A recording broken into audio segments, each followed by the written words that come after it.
Whenever you do a search and you get results, you're going to see that you've got some options down here at the very bottom, and they're broken up into four main categories here.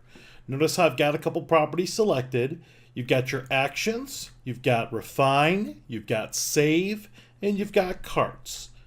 Actions is going to be what you can do with these individual properties. Like I could take these 5 properties and email them off to somebody. I can go into the print options and I could print out some of the various reporting options there. I can start a comparative market analysis with these 5 properties marked as the comparables. I can get driving directions with the properties. I can send these results over to the statistics tab in Matrix if I want to run some advanced statistics.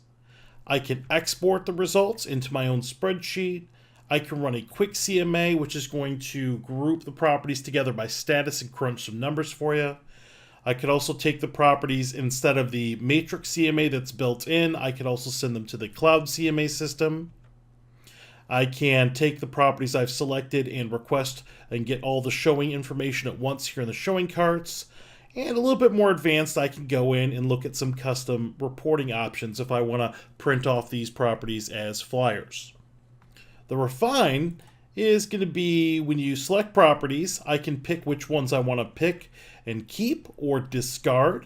So I've got 5 properties selected here out of 13. If I just want to keep those 5, I can click on Show Selected, and it's just going to leave me with the ones that I have selected here.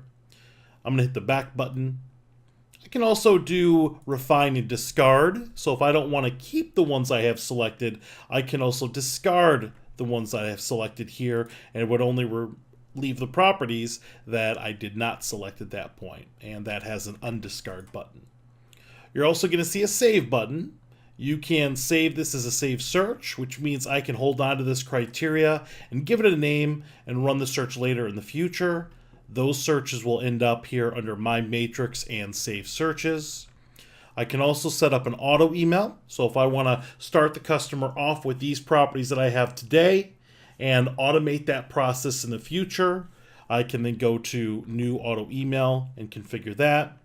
And a little bit more advanced, I can set up a shortcut here to give this search a keyword and then run it here in the speed bar up top right here. The last option you're going to see is going to be carts. Now, carts is the ability to think about them like bookmarking properties. So I want to go in and I want to hold on to some specific properties with a customer in mind. So I can actually select the properties I want to, and I can attach them to a customer if I want, and then open up their cart a little bit later if I want to pull in those exact listings. Okay, so you've got actions, refine, save, and carts.